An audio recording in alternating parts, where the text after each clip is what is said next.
நேயர்கள் அனைவருக்கும் வணக்கம். அனைவருக்கும் ஆங்கில புத்தாண்டு நல்வாழ்த்துக்கள். இன்னைக்கு ஆங்கில புத்தாண்டோட சிறப்பு பலன்களை பார்க்க இருக்கோம். அதுக்காக ராஜயோகம் புகழ் ராஜயோகம் டாக்டர் கே ராம் சார் அவர்களை நிகழ்ச்சிக்குள்ள வெல்கம் பண்ணிடலாம். Welcome to the show sir. வணக்கம். நிகழ்ச்சியை தொகுத்து வழங்குற உங்களுக்கும், நிகழ்ச்சியை படம் பிடிக்கிற ஒளிப்பதிவாளர்களுக்கும், குறிப்பாக நம்ம நிகழ்ச்சியை பார்க்குற ராஜயோக நேயர்கள் அப்படி சொல்கிறத விட ராஜயோக உறவுகளுக்கு இந்த 2026 குறிப்பாக ராங் கமெண்ட்ஸ் போடுற உங்களுக்கும் 2026 ஆங்கில புத்தாண்டு நல் வாழ்த்துக்கள். 2026 ஆங்கில புத்தாண்டுல மீன ராசிக்காரர்களுக்கு எப்படி சார் இருக்கு? 2026 அதாவது வளர்பிறை திதியாகிய திரையோதசி திதி ரோகிணி நட்சத்திரம் ரிஷப ராசியில் 2026 ஆங்கில புத்தாண்டு உதயமாகுது. இன்னும் சிறப்பாக சொல்லணும் அப்படின்னா குரு பகவானுடைய திருவருள் நிறைந்த வியாழக்கிழமை பிரதோஷ நாளில் 1ஆம் எண் ஆதிக்கத்தில் ஆங்கில புத்தாண்டு உதயமாகுது. இந்த மாதிரி அதாவது அருமையாக பெருமையாக உதயமாகக்கூடிய இந்த ஆங்கில புத்தாண்டு மீனம் ராசியை பொறுத்தளவுக்கு கொஞ்சம் சஞ்சலங்களும் கொஞ்சம் சந்தோஷங்களும் ஒரு சில சந்தேகங்களையும் கொடுக்கக்கூடிய ஆண்டாகத்தான் அமையுது. அப்படிங்கிறது யதார்த்தமாக ஏற்றுக்கொள்ளக்கூடிய உண்மையாகவே இருந்துகிட்டு இருக்குது.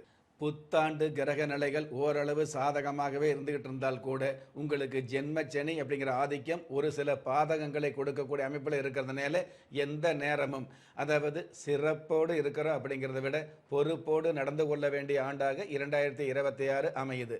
இருந்தாலும் பஞ்சம ஸ்தானாதிபதியாகவும் பூர்வ புண்ணிய புத்தர ஸ்தானாதிபதியாகவும் திகழக்கூடிய சந்திர பகவான் 3ஆம் இடத்துல உச்சம் பெற்று இருக்கிறதுனால தன்னால் முடியாத ஒரு சில விஷயங்கள் தன்னுடைய குடும்பத்தின் மூலமாக சந்ததிகள் மூலமாக பிள்ளைகள் மூலமாக சந்தோஷத்தோடு நிறைவேறக்கூடிய பாக்கியங்களை இந்த புத்தாண்டு நிச்சயமாகவே கொடுக்கும். ஆண் பிள்ளை மூலமாக சாதனை செஞ்சோம் அப்படிங்கிறத விட பெண் பிள்ளைகள் மூலமாக பெருவாரியான நன்மைகளை கொடுக்கக்கூடிய ஆண்டாக 2026 அமையும். கடல் கடந்த பயணங்களில் இருக்கக்கூடிய தடை தாமதங்கள் விலகி கடல் கடந்த பயணங்கள் மூலமாக உங்களுக்கு வெகுமானம் சேரக்கூடிய வாய்ப்புகளை கொடுக்கக்கூடிய ஆண்டாக 2026 அமையும். உங்களுடைய ஜென்ம ராசிக்கு 4ஆம் இடத்துல அதாவது ராசி அதிபதி குரு பகவான் 4ஆம் இடத்தில் பகை கிரகமாக இருக்கக்கூடிய புதன் பகவானுடைய வீட்டில் ராசி அதிபதி இருந்தால் கூட அந்த புதன் பகவான் உங்களுடைய ஜென்ம ராசி அதிபதியுடைய ஆட்சி வீடாகிய தனுசு ராசியில் பரிவர்த்தனை யோகத்தோடு இருக்கிறதுனால பாதகங்கள் அவ்வளவு அதிகமாக இருக்காது.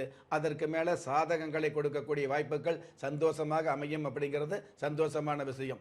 இந்த மாதிரியான சின்ன சின்ன சந்தோஷங்கள் இருந்துகிட்டு இருந்தால் கூட உங்களுடைய ராசிக்கு 10ஆம் இடத்துல பார்த்தீங்க அப்படின்னா 4 கிரகங்கள் சேர்ந்திருக்கிறதுனால நல்லபடியான விஷயங்கள் உள்ளபடியே நடப்பதற்கு சின்ன சின்ன தாமதம் ஏற்படும். அப்படிங்கிறது தான் நல்ல நல்ல விஷயங்கள். அப்படிங்கிறத விட மெல்ல மெல்ல நடக்கக்கூடிய தாமதங்கள் அதிகமாக வந்துட்டு இருக்கும். 10ஆம் இடத்துல சூரிய பகவான் இருக்கிறதுனால உத்தியோக சம்பந்தப்பட்ட வகையில் உயர்வுகள் கிடைக்கும். உத்தியோகம் இல்லாதவங்களுக்கு நல் உத்தியோகம் கிடைக்கும். இருந்தாலும் 4 கிரகங்கள் சேர்க்கை இருக்கிறதுனால நல்லவங்களுடைய நட்பு கிடைக்கிறது தடை ஏற்படும்.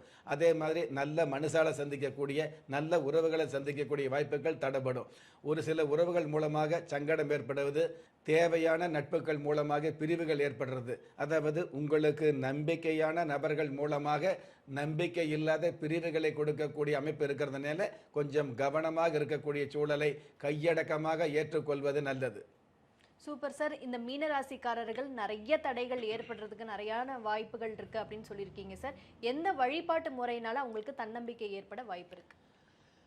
மீனராசியை பொறுத்தளவுக்கு உங்களுடைய மனதில் இருக்கக்கூடிய குறைகள் நீங்குவதற்கு, உங்களுடைய மனதில் இருக்கக்கூடிய ஆசைகள் நிறைவேறுவதற்கு மலை மேல் இருக்கக்கூடிய முருகப்பெருமானை, குன்றத்தின் மீது இருக்கக்கூடிய முருகப்பெருமானை, குன்றத்தின் மீது இருக்கக்கூடிய குமரப்பெருமானை வழிபாடு வச்சுக்கிறது மிக மிக சிறப்பாக இருந்துட்டு இருக்கும். அதாவது திருத்தணி அல்லது திருப்பரங்குன்றம் அல்லது பழனிமலை இந்த மாதிரி மலை மேல் இருக்கக்கூடிய முருகப்பெருமானை வழிபாடு வச்சுக்கிட்டீங்க அப்படின்னா மலை போன்ற கஷ்டங்கள் பனி போல் விலகக்கூடிய ஆண்டாக 2026 அமையும். Super sir. இந்த 2026 மீன ராசிக்காரர்களுக்கு தடை தாமதம் ஏற்பட்டாலும் குன்றத்துல இருக்கக்கூடிய முருகரை நீங்க வழிபடுறது மூலியமா எல்லா தடைகளையும் வெல்ல முடியும் அப்படிங்கிற ஒரு முக்கியமான விஷயத்தை சொல்லியிருக்கீங்க சார். இன்னைக்கு நிகழ்ச்சியில கலந்துகிட்டதுக்கு நன்றி சார். நன்றி. என்ன நேயர்களே, இன்றைய நிகழ்ச்சி ரொம்பவே பயனுள்ளதா அமைஞ்சிருக்கும் நம்புறோம். இன்றைய நிகழ்ச்சியை பார்த்துட்டு இருக்கிற உங்கள நிறைய பேத்துக்கு தன்னுடைய சொந்த ஜாதகத்தை பார்க்கணும் அப்படிங்கிற ஒரு ஆசை இருக்கும். அப்படி ஆசை உள்ளவங்க கீழே ஸ்க்ராலர் நம்பர் போயிட்டு இருக்கு, அந்த நம்பருக்கு கால் பண்ணி உங்க அப்பாயின்மெண்ட்டை ஃபிக்ஸ் பண்ணிக்கலாம். ஆனா இந்த number only for the appointment, அதாவது முன்பதிவிற்கு மட்டும்தான். ஒவ்வொரு நாளுமே உங்களுக்கான அதிர்ஷ்ட எண், உங்களுக்கான அதிர்ஷ்ட நிறம், உங்களுக்கான அதிர்ஷ்ட எழுத்துக்கள், அது மட்டும் இல்ல நீங்கள் வழிபட வேண்டிய தெய்வம் போன்ற விஷயங்களை உடனுக்குடன் தெரிஞ்சுக்கணும் அப்படின்னு நினைச்சீங்கன்னா நம்ம ராஜயோகம் டிவியை லைக் பண்ணுங்க, ஷேர் பண்ணுங்க, மறக்காம சப்ஸ்கிரைப் பண்ணிருங்க. அந்த பெல் பட்டனை பிரஸ் பண்ண மறந்துடாதீங்க. நன்றி. திறமை இருந்தும் வறுமையில் வாடுகிறீர்களா? விதியை நொந்து விரக்தியில் இருக்கிறீர்களா? முயற்சிகள் செய்தும் முன்னேற்றம் கிடைக்கவில்லையா? களஸ்திரம் அமையாமல் கவலைப்படுகிறீர்களா? தாய்மையடையாமல் தவித்து நிற்கிறீர்களா? நவரத்தினம் போட்டும் நன்மைகள் கிடைக்கவில்லையா? பெயர் மாற்றம் செய்தும் பிரயோஜனம் இல்லையா? எந்திரத்தை நம்பி மந்திரத்தை சொல்லியும் மாற்றம் கிடைக்கவில்லையா? எண்கணிதத்தை நம்பி எழுத்தை மாற்றியும் ஏற்றம் கிடைக்கவில்லையா? வாஸ்துவை நம்பி வாசலை மாற்றியும் வளம் காணவில்லையா? ஹோமத்தை வளர்த்து யாகத்தை செய்தும் யோகத்தை காணவில்லையா?